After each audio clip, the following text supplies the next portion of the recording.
ये hello everyone. Yes, हम start करने जा रहे हैं नेचर पर बेस्ड जो क्वेश्चन है उसमें बोला find the value of k for which the quadratic equation, ये इक्वेशन दे रखी है आर इक्वल रूट। तो मैंने आपको प्रीवियस वीडियो में एक चीज़ बताई थी, वो फिर भी एक बार रिपीट करा देता हूँ, ठीक है। तो मैंने आपको बोला था कि आपके पास रूट की नेचर फाइंड आउट करनी है, तो नेचर फाइंड आउट के लिए क्या कंडीशन होगी कि जो आपके पास a x square plus b x plus c equal to zero दे रखा होगा, ठीक है। तो जब इसमें से हम डी निकालेंगे तो पहली कंडीशन होगी, अगर डी ग्रेटर देन जीरो होगा तो आएगा real and unequal root, right. Unequal root होंगे। Clear student? पहली कंडीशन ये थी। सेकंड कंडीशन आपके पास क्या, ये केवल मैं आपको बता रहा हूँ, बाकी अब जब करेंगे तो उसको इस चीज़ के हिसाब से। और दूसरी कंडीशन थी, अगर डी इक्वल टू ज़ीरो है तो real and equal root, equal root, ठीक, ये थी।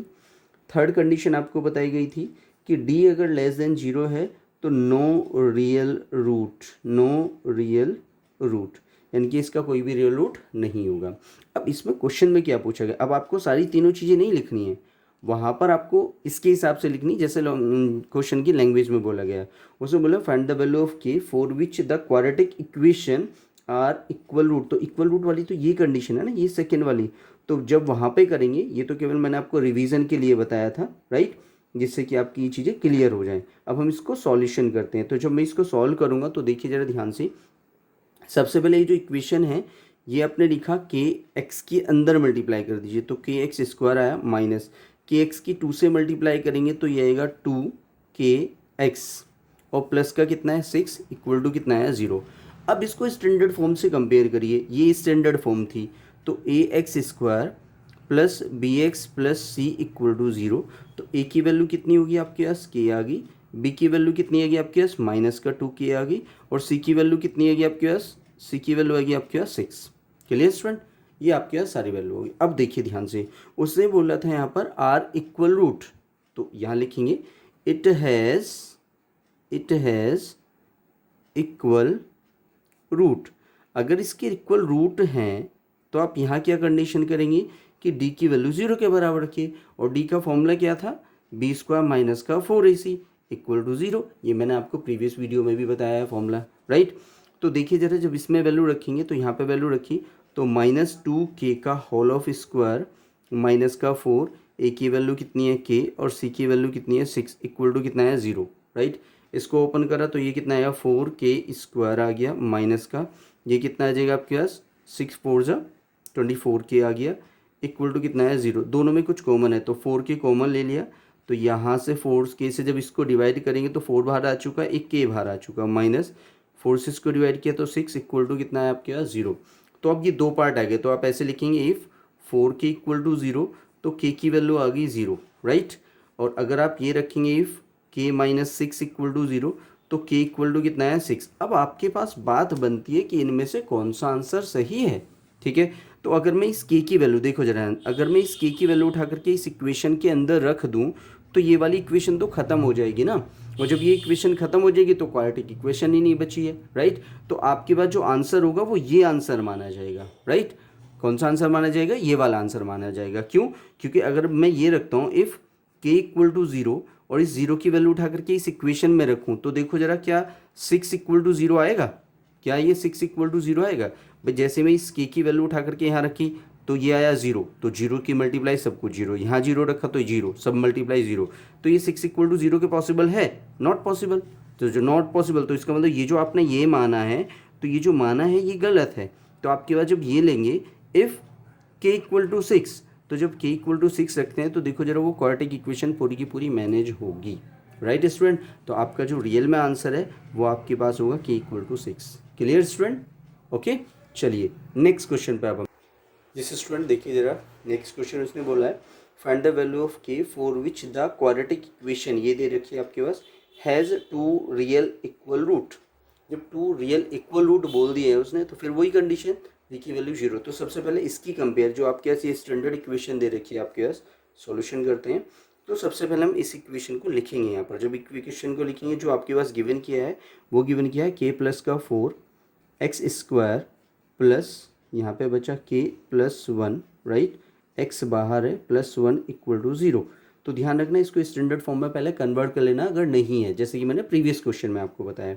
तो देखिए ज़रा यहाँ पर अगर मैं इसकी कंपेयर करूँगा ax² plus bx plus c equal to 0 के साथ, तो a की वैल्यू कितनी है आपके पास k+4 है, और b की वैल्यू आपके पास कितनी है k+1 है, और c की वैल्यू कितनी है आपके पास स्टूडेंट 1 है, राइट स्टूडेंट। अब हमें पता है उसने बोला है इट हैज़, यानी कि इट हैज़ क्या है, यानी कि जो क्वाड्रेटिक इक्वेशन है, तो it has 2 real and equal root, right, equal root, ये आपके पास दे रखा है। अब ध्यान रखना है उसने बोला कि रियल एंड इक्वल रूट, अगर रियल इक्वल बोला तो आपको इक्वल वाली कंडीशन ही रखनी है, यानी कि डी इक्वल टू क्या लेना है 0 लेना है। जब डी इक्वल टू 0 होगा तो आपको पता चल जाएगा वो रियल एंड इक्वल कंडीशन होगी, राइट। अब जरा ध्यान से देखिए, जरा डी की वैल्यू क्या है b² माइनस का 4ac इज इक्वल टू 0, तो b की वैल्यू आप रिप्लेस कर दीजिए, ये है k+1 का होल ऑफ स्क्वायर माइनस का 4, a की वैल्यू कितनी है आपके पास k+4, और c की वैल्यू कितनी है आपके पास 1 इक्वल टू 0 आ गया आपके पास। इसको सॉल्व करिए, a प्लस बी का होल स्क्वायर ओपन करा तो a² plus b² plus 2, a की वैल्यू यहाँ पर k है सॉरी, और b की वैल्यू आपके पास कितनी है 1 है, माइनस 4 की अंदर मल्टीप्लाई कर दीजिए और 1 की भी अंदर मल्टीप्लाई, तो ये आया 4k, और इसकी इससे करेंगे माइनस का 16 इक्वल टू कितना आया 0, ये आ गया आपके पास k² plus 1 plus 2k minus 4k minus 16 equal to कितना है आपके पास 0। तो यहाँ देखना ज़रा, ये k² आ गया और माइनस का कितना आ गया 2k आ गया आपके पास, प्लस का 1 माइनस का 16, तो माइनस का 15 बचा इक्वल टू 0। अब ये देखिए ज़रा, ये तो आपका एक क्वाड्रेटिक इक्वेशन वाला पार्ट बन गया जिसको हम फैक्टर कर सकते हैं नॉर्मली, ये आपने 9th क्लास में भी पढ़े हैं स्टूडेंट, ठीक है। और देखिए इसमें पीछे भी एक्सरसाइज में हमने क्वेश्चंस किए थे इसी से रिलेटेड। अब जो हम इसके फैक्टर करेंगे तो जो आपके पास ये 15 है, राइट, इस 15 की आप मल्टीप्लाई करेंगे इसका जो भी यहाँ पे कोफिशिएंट होगा, यही तो रूल था, ठीक है। तो यहाँ पे 1 था तो 15 बन जाए 15, आपके पास 15 आ गया, ठीक। अब 15 के ऐसे फैक्टर करिए कि ये जो माइनस सिंबल है इस माइनस के हिसाब से ही आपके पास वैल्यू आ जाए। तो देखना ज़रा, इसके अगर मैं फैक्टर कर दूँ तो 5 3 से कितना होगा 15, और 5 में से 3 को लेस करेंगे तो आपके पास कितना आ जाएगा 2 आ जाएगा, क्योंकि यहाँ पे माइनस का सिंबल था। तो ये आया k² माइनस का 5 माइनस 3 और यहाँ पर k माइनस का 15 इक्वल टू 0, राइट। हालांकि रेयर होता है कि बहुत सारे टीचर नहीं बताते हैं, क्योंकि ये जो सिंबल है माइनस, ये टोटली इसी के बेस पर ये वैल्यू आती है। अगर यहाँ माइनस है तो माइनस करके ही आएगा, यहाँ प्लस होता है तो यहाँ प्लस करके ही आपके पास हुआ था, क्लियर स्टूडेंट। तो उसी के हिसाब से हमें मैनेज करना होता है।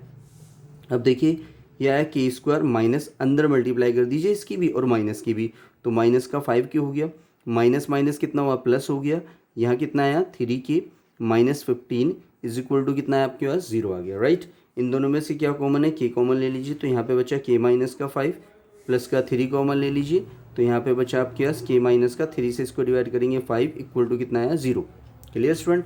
अब दोनों पार्टों में तो ये कॉमन है, तो k माइनस 5 आ गया और k plus 3 is equal to कितना है 0।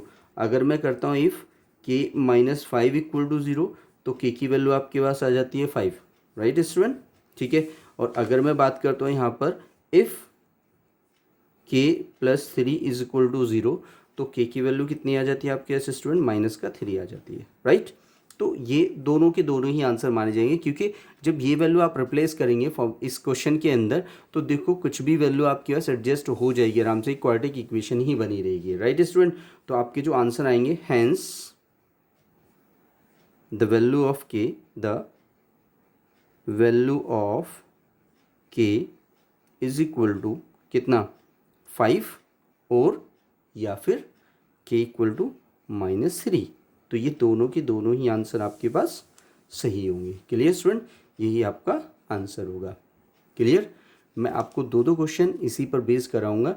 अभी मैंने जो आपको कराए हैं 2 क्वेश्चन कराएंगे, जिसमें 2 क्वेश्चन कराए हैं जिसमें कि रियल एंड इक्वल रूट वाली कंडीशन थी, ठीक है। तो उसके बाद हम करेंगे दूसरे वाले 2, यानी कि 2 क्वेश्चन मैं आपको हर नेचर के कराऊंगा क्वेश्चन, ठीक है स्टूडेंट। ओके, आप सबसे रिक्वेस्ट है कि आप हमारे चैनल को सब्सक्राइब करें, वीडियो को लाइक करें, शेयर करें, जिससे कि सब बच्चों के पास तक ये वीडियो पहुंच सके, ठीक है। अगर आपको अच्छी लगती है तो आप उस पर कमेंट्स भी करें। Okay, thank you everyone, thanks a lot.